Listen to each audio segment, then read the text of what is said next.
Hello दोस्तों, text book super आयस में आप सबका फिर से एक बार बहुत बहुत स्वागत है। दोस्तों, हमारे पास हमेशा ये दुविधा रहती है, we are always in a dilemma that how should we effectively cover the syllabus. हमने सिलेबस को इफेक्टिवली कवर कैसे करना है, कौन से सोर्सेज को रेफर करना है, और सबसे इम्पॉर्टेंट चीज़ है कि हम एक प्लान बनाना बहुत, हमें लगता है कि ये बहुत मुश्किल टास्क है कि how should I make a plan so that I cover the entire syllabus and all the sources effectively, right. तो आज इसी दुविधा को सेटल आउट करने के लिए, इसी डिलेमा को से आपको बाहर निकालने के लिए, I have come out with a 300 days plan to effectively cover polity. Now you all might be thinking, अरे 300 दिन तक क्या सिर्फ पॉलिटी पढ़ना है?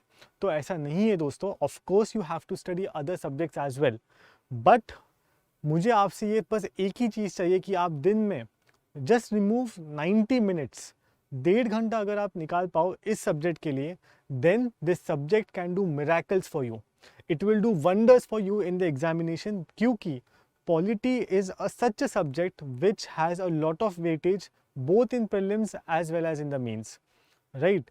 तो अगर हमें इस पर्टिकुलर सब्जेक्ट को इफेक्टिवली कवर करना हो, तो मैं ज़्यादा नहीं, आपके दिन का सिर्फ 1.5 घंटा मांग रहा हूँ। इस 1.5 घंटे में अगर आप ये पर्टिकुलर सब्जेक्ट पढ़ोगे but consistently every day, then scoring well in this particular subject will be a cake walk for you. आपको लगेगा पॉलिटी के क्वेश्चंस बहुत ही ईजी है, राइट। तो at the very beginning let me first start by telling you this graph. ये graph आपको ये बताता है कि हर साल पॉलिटी में कितने सवाल आपसे पूछे गए थे। तो ऑन एन एवरेज अगर 2022 से 2013 का मैं अगर क्वेश्चन पेपर्स एनालाइज करता हूँ, तो ऑन एन एवरेज 15 से 18 प्रश्न प्रीलिम्स में इंडियन पॉलिटी एंड कॉन्स्टिट्यूशन से यूपीएससी ने हमें पूछे हैं, right. On an average 15 to 18 questions हमें यूपीएससी ने इंडियन पॉलिटी से पूछे हैं। अब 15 to 18 क्वेश्चंस मतलब 30 to 36 marks, because every question carries 2 marks in prelims. अब अगर इन 15, अज्यूम करो कि जिस साल, अगले साल जब आप एग्जाम दोगे तब पॉलिटी में से 15 सवाल पूछ रहे हैं। इन 15 सवाल में से अगर आप कम से कम 13 सवाल के भी सही जवाब दे के आते हो, तो आपके 26 मार्क आपके पॉकेट में रहेंगे, 26 marks in your pocket minimum. This is the least I am talking about. पर इसके लिए क्या करना है? इसके लिए हमें कंसिस्टेंटली एवरी डे हमें एफर्ट्स डालने हैं, सो दैट ये सब्जेक्ट में हम मास्टरी पाए, right. So therefore what I want is, I'm giving you a plan now. You have to religiously follow that plan every day for the next 10 months, and then you will see the result. Okay, और 1.5 घंटा is not a big thing, it is just 90 minutes of your day. 1.5 घंटे में अगर आप 1.5 घंटे subject को दे पाओ, तो this subject will do miracles for you. अब दूसरा सवाल ये उठता है कि इस सब्जेक्ट को पढ़े कहाँ से? तो दोस्तों, ये सब्जेक्ट को पढ़ने के लिए स्पेशली फ्रॉम प्रीलिम्स पॉइंट, दो बुक्स पढ़ना बहुत ज़रूरी है। The first book is Indian constitution at work, class 11 की जो एनसीईआरटी है वो हमें पढ़नी है, और इसके साथ साथ हमें Indian polity by M Laxmikanth, ये पर्टिकुलर बुक का जो 6th एडिशन आया है अभी, वो पढ़ना है, ठीक है। Keep your sources limited. इन दो किताबों के अलावा आपको कोई तीसरी किताब पढ़ने की कोई भी ज़रूरत नहीं है, because these 2 books will cover the entire syllabus for you. Now what I have done is कि इस पूरे सिलेबस को मैंने मंथ वाइज तोड़ा है, और हर महीने आपने कौन सा टॉपिक कवर करना है ये हम अब डिस्कस करेंगे, राइट। तो अगस्त, और इसके साथ साथ मैंने लक्ष्मीकांत और एनसीईआरटी के टॉपिक्स को एक होमोजेनस मिक्सचर की तरह मिक्स कर दिया है, जिससे आप जब पढ़ाई करोगे तब आपकी एक लिंक बैठ जाए। क्योंकि यूजुअली मैंने देखा है, लोग पहले एनसीईआरटी पढ़ेंगे, फिर एनसीईआरटी पढ़ने के बाद फिर वो लक्ष्मीकांत उठाएंगे। तो ऐसा करने की ज़रूरत नहीं है। अगर आप होमोजीनियसली ये दोनों किताबें पढ़ोगे, तो और एक सीक्वेंस में पढ़ोगे, एक लॉजिकल मैनर में पढ़ोगे, तो पॉलिटी आपके लिए बहुत आसान हो जाएगा। जैसे पहली चीज़ तो मैंने पूरे सिलेबस को 4 राउंड्स में बांटा है, कि 4 बार हम इस पूरे सिलेबस को 4 बार रिवाइज करेंगे या 4 बार पढ़ेंगे। सो राउंड 1 जो आपका अगस्त 22 से लेके अक्टूबर नवंबर 22 तक जाएगा, राइट। फ्रॉम अक्टूबर टू नवंबर 2022 मतलब अगस्त, सितंबर, अक्टूबर और नवंबर, इन 4 महीने तक हमारा पहला राउंड चलेगा। उसके बाद हमारा जो राउंड 2 है that will start uh in December, January and February will be our round 2. Round 3 would be our March and round 4 would be April. तो 4 राउंड्स में हमें हमारा पॉलिटी पढ़ना है। जो हमारा पहला राउंड है जो अगस्त में बिलोंग करेगा उसको मैंने कुछ टॉपिक्स में डिवाइड किया है। वो टॉपिक्स है constitutional framework, system of government, etcetera etcetera etcetera. अब हर टॉपिक को मैंने उसके सब टॉपिक्स भी बनाए। जैसे जब आप कॉन्स्टिट्यूशनल फ्रेमवर्क पढ़ने की शुरुआत करोगे you will start with NCERT, constitution why and how. ये चैप्टर पढ़ने के बाद आप लक्ष्मीकांत में आओगे and you will start studying historical background, right. And then मैंने एक सीक्वेंशियल सिलेबस सीक्वेंस के साथ ये सारे टॉपिक्स को अरेंज किया है। आप देख सकते हो कई जगह पे एनसीईआरटी है, फिर लक्ष्मीकांत है, फिर बीच में एनसीईआरटी है। ये इसके वजह से किया है क्योंकि जो सिलेबस है अगर हम उसे लॉजिकल मैनर में पढ़े, अगर हम उसे एक पर्टिकुलर सीक्वेंस में पढ़े तो चीज़ों को लिंक करना और चीज़ों को समझना बहुत आसान हो जाता है। इसके साथ साथ मैंने आपको ये भी बताया है कि हर टॉपिक पढ़ते वक्त आपको किन चीज़ों पे फोकस करना है। जैसे जब आप एक न्यू बिगनर हो इस सब्जेक्ट के लिए और आप ये पर्टिकुलर सब्जेक्ट स्क्रैच से पढ़ रहे हो तो आपके फोकस एरियाज होने चाहिए एक कंसेप्चुअल क्लैरिटी बनाना। आपने हर कंसेप्ट के ऊपर आपका फोकस होना चाहिए कि फॉर एग्जांपल अगर आप प्रीएम्बल पढ़ रहे हो तो प्रीएम्बल में लिबर्टी का क्या मतलब है, जस्टिस का क्या मतलब है, सेक्युलर होने का मतलब क्या है। तो हर कंसेप्ट के ऊपर आप फोकस करोगे और हर कंसेप्ट को समझने की कोशिश करोगे। इसके साथ साथ आप बेसिक्स को समझोगे और हर टॉपिक के रिलेटेड आप PYQs देखोगे जो यूपीएससी ने प्रीवियस ईयर पूछा है। फॉर एग्जाम्पल जब आप हिस्टोरिकल बैकग्राउंड ये चैप्टर पढ़ रहे हो तो हिस्टोरिकल बैकग्राउंड ये चैप्टर पढ़ते वक्त आपको अपने साइड में यूपीएससी के PYQs लेके भी बैठने हैं कि इस टॉपिक से किस प्रकार के सवाल पूछे गए, क्योंकि ये आकलन करना, ये एनालाइज करना बहुत ज़्यादा इंपॉर्टेंट है कि कौन से टॉपिक को कौन से डेप्थ तक, कितने गहराई तक पढ़ना है, और ये आपको PYQs बताएंगे। For example making of the constitution से बहुत ज़्यादा सवाल नहीं आए तो आप इस चैप्टर को एक प्रिलिमिनरी रीड देके छोड़ सकते हो। बट जब आप प्रियम्बल की बात करते हो या जब आप फंडामेंटल राइट्स की बात करते हो या जब आप DPSPs की बात करते हो, these are hot favourite topics of UPSC. ये यूपीएससी के हॉट फेवरेट टॉपिक्स हैं।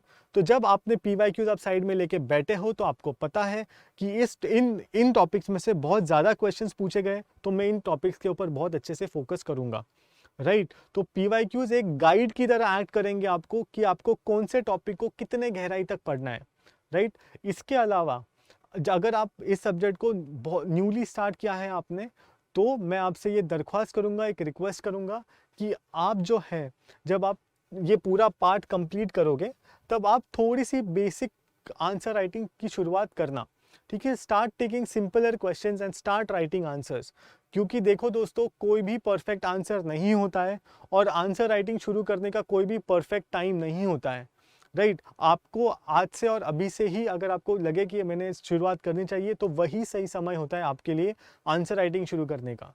तो राउंड 1 में आप क्या करोगे, राउंड 1 जब तक आपका ख़त्म नहीं होता तब तक आप कंसेप्ट्स के ऊपर फोकस करोगे, आप PYQ साइड में रखोगे और हर टॉपिक के रिलेटेड आप PYQs देखोगे कि ये इस पर्टिकुलर टॉपिक से प्रीवियस ईयर क्वेश्चंस कितने पूछे गए और मैंने इसको कितने डेप्थ में पढ़ना चाहिए।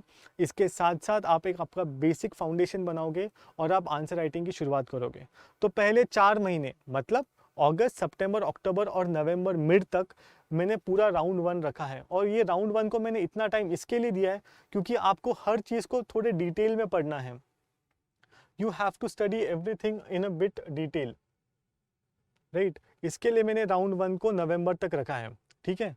But then you have something called as round 2 जो आपका दिसंबर में जिसकी शुरुआत होगी। अब जब राउंड 2 की आप शुरुआत करोगे तो आपको पता आपका एक इटरेशन पूरा हो गया लक्ष्मीकांत और एनसीईआरटी का पढ़ के, तो आपको सब्जेक्ट के बारे में नॉलेज आ गया है, आपको पता है कि PYQs किस तरीके से पूछे गए हैं। तो अब राउंड 2 में आप थोड़ा सा स्पीड अप करोगे। इसके लिए राउंड 2 में मैंने कुछ टॉपिक्स को ज़्यादा करके मिक्स किया है कि आप हर महीने कितने टॉपिक्स कवर करोगे, और वो टॉपिक्स की लिस्ट मैंने बढ़ा दी है। इसके साथ साथ जब आप राउंड 2 की शुरुआत करोगे तब आपने टेस्ट सीरीज सॉल्व करना शुरू करना है। मतलब सब्जेक्ट स्पेसिफिक जो टेस्ट सीरीज आती है, फॉर एग्जांपल आप पॉलिटी पढ़ रहे हो, जो पॉलिटी स्पेसिफिक जो टेस्ट सीरीज होंगी, आप टेस्ट सीरीज सॉल्व करना राउंड 2 के वक्त आप शुरुआत करोगे। ये टेस्ट सीरीज जब आप सॉल्व करोगे तब आपको एक बेसिक आइडिया आ जाएगी कि आप कहाँ पे गलत कर रहे हो, आप कौन से क्वेश्चंस को सही कर रहे हो, कहाँ पे सिली मिस्टेक्स हो रही है, ये सारी चीज़ें आपको यहाँ पता चलेगी। इसके साथ साथ जब आप यहाँ पे रिवाइज कर रहे हो तो आपको पता चलेगा, अरे ये तो मेरा वीक एरिया है, इसको मैं थोड़ा ज़्यादा फोकस करता हूँ, ये मेरा स्ट्रॉन्ग एरिया है, तो इसको एक रीडिंग में मेरा ख़त्म हो जाएगा। तो सेकेंड राउंड में क्या हो रहा है दोस्तों, सेकेंड राउंड में आपने जो फाउंडेशन बनाया था राउंड 2 में, उस फाउंडेशन के ऊपर अब आपकी इमारत बनना शुरू हो रही है। इसके साथ साथ जब आप मेंस आंसर राइटिंग के ऊपर आओगे तब राउंड 2 के शुरुआत में आपको PYQs उठाने हैं, जो यूपीएससी ने प्रीवियस ईयर मेंस में सवाल पूछे हैं, और उन सवालों का जवाब देना आपने शुरू करना है। ये मैं इसके लिए कह रहा हूँ कि राउंड 2 में, क्योंकि राउंड 2 के जब आप राउंड 2 आपने शुरू किया है तब आपका राउंड 1 पूरा खत्म हो गया है, तो आपको पूरा सिलेबस पता है। इसके लिए आप इस पर्टिकुलर राउंड 2 में आप अच्छे से आंसर्स लिख पाओगे, राइट। तो राउंड 2 में आपने टेस्ट सीरीज की शुरुआत करनी है, राउंड 2 में आपने PYQ मेंस की शुरुआत करनी है लिखना। तो राउंड 2 का ड्यूरेशन मैंने दिसंबर से लेके फरवरी तक रखा है। अब इन 3 महीनों में आपका सेकेंड इटरेशन ऑफ लक्ष्मीकांत खत्म हो जाएगा, जिसमें आपने PYQs तो सॉल्व किए ही राउंड 1 में, पर राउंड 2 में आपने टेस्ट सीरीज भी सॉल्व किए हैं, बहुत सारे सब्जेक्ट स्पेसिफिक। तो आपका इस सब्जेक्ट के ऊपर होल्ड फरवरी तक बहुत अच्छे से बन जाएगा। अब जब फरवरी में आपका राउंड 2 खत्म हो गया है, तो मार्च और अप्रैल, इन 2 महीनों में आप लक्ष्मीकांत एक बार पूरी किताब पढ़ोगे। You will complete Laxmikanth in round 3 and round 4। Complete Laxmikanth इसके लिए कहा है क्योंकि अभी आपका 2 बार पढ़ के हो चुका है, आपका सब्जेक्ट के ऊपर बहुत अच्छा कंट्रोल आ गया है, अब आपको बस रिवाइज करनी है वो चीज़ें, राइट। पर कंप्लीट लक्ष्मीकांत करने के साथ साथ यूपीएससी हमेशा करंट अफेयर्स के ऊपर भी बहुत ज़्यादा फोकस करती है, तो आपने ईयरली करंट अफेयर्स पॉलिटी के रिलेटेड जो कुछ भी हुए हो वो अभी आपको साइड में लेके बैठना है। जब आप अगर कोई करंट अफेयर्स पढ़ रहे हो तो उसके रिलेटेड स्टैटिक पहले पढ़ो। फॉर एग्जांपल, रिसेंटली महाराष्ट्र में डिफेक्शन के बारे में बहुत बात चल रही थी, बहुत चर्चा हुई थी, तो एंटी डिफेक्शन बहुत न्यूज़ में था। तब इस पॉइंट ऑफ टाइम पे आप ये करंट अफेयर्स को लेके बैठोगे कि पिछले साल में अच्छा डिफेक्शन के रिलेटेड कुछ हुआ था, तो आप 10th शेड्यूल को रिवाइज करोगे, राइट। तो ये आपका स्ट्रैटेजी होना चाहिए मार्च और अप्रैल में। मार्च और अप्रैल में आप ना ही स्टैटिक रिवाइज कर रहे हो, बल्कि उसके रिलेटेड अगर कुछ करंट इवेंट्स हुए हो तो वो करंट इवेंट्स के रिलेटेड स्टैटिक कंटेंट भी आपने रिवाइज करना है, राइट। इसके साथ साथ यहाँ पे आप फुल लेंथ टेस्ट सीरीज की शुरुआत करोगे, ओके। एंड लास्ट में जब मई का महीना आएगा, 29 मई को हमारी एग्ज़ाम है, तो मई के मंथ में आप सिर्फ उन्हीं टॉपिक्स को रिवाइज करना जिन्हें आपको लगता है कि आपका वीक पॉइंट है, जो टॉपिक्स करंट अफेयर्स में बहुत ज़्यादा रहे हो उसके रिलेटेड डायनामिक कंटेंट रिवाइज करना, प्लस आप जो इम्पॉर्टेंट हॉट शॉट्स है जहाँ से सवाल आते ही आते हैं, जैसे फंडामेंटल राइट्स हो गया, पार्लियामेंट हो गया, इन चैप्टर्स को आपने रिवाइज करना है। तो ये था आपका ईयरली प्लान जो मैंने पॉलिटी के लिए आपको बनाया है। और ध्यान में रखिएगा, only and only 90 minutes per day, इससे ज़्यादा नहीं, इससे कम नहीं। In 90 minutes you will be able to complete whatever I have written in 1 month. अब मैंने डे वाइज मैनेजमेंट नहीं लिखा है क्योंकि आप में से कुछ लोग वर्किंग होंगे, आप में से कुछ लोग फुल टाइम एस्पायरेंट्स होंगे, तो आप में से हर एक का जो डेली मैनेजमेंट है वो अलग रहेगा।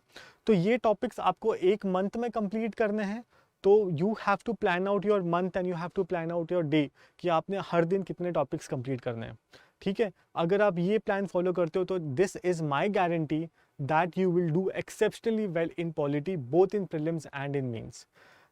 Thank you so much guys, this was all from my end. और ये जो शीट है ये डिस्क्रिप्शन बॉक्स में आपके साथ शेयर की गई है, तो आप ये शीट डाउनलोड कर सकते हो और आपकी पर्सनलाइज शीट के माध्यम से भी इसको बना सकते हो। इसके साथ साथ ओवर द टाइम मैं खुद इस शीट में एडिशन करते जाऊंगा, जहां पर हर टॉपिक के रिलेटेड जो इम्पोर्टेंट वीडियोस रहेंगे उन वीडियोस की लिंक भी मैं आगे शेयर करते जाऊंगा। तो ये शीट आप डाउनलोड करके रखना, आपके पास रखना, इसको रेफ़र करते रहना क्योंकि आपका 300 डेज़ का प्लान है। और इसके साथ-साथ अगर आपको रेफ़रेंस के लिए कुछ वीडियोज़ चाहिए तो उनकी लिंक्स मैं अटैच करते रहूँगा, जिससे क्या होगा आपको सारा कंटेंट एक जगह पे मिलेगा। फॉर एग्ज़ाम्पल अगर आपको फंडामेंटल राइट्स पढ़ना है और फंडामेंटल राइट्स में आपको कुछ प्रॉब्लम है, तो मैं उसकी वीडियो की लिंक अटैच कर दूँगा आगे। तो आप सिर्फ लिंक पे क्लिक करना है आपको और आपका फंडामेंटल राइट्स का वीडियो आपके सामने आएगा, आप वो वीडियो देख सकोगे, आपका डाउट वहीं पे सॉल्व हो जाएगा। तो इस पर्टिकुलर शीट की लिंक डिस्क्रिप्शन बॉक्स में है, डिस्क्रिप्शन बॉक्स में जाइए और ये लिंक डाउनलोड कीजिए, ठीक है। मैं सब लोगों को बहुत all the I wish you all the a very best for your upcoming prelims and mains examination. अच्छे से पढ़ाई करो, make every day count and may God complete and fulfil all your dreams. Thank you so much.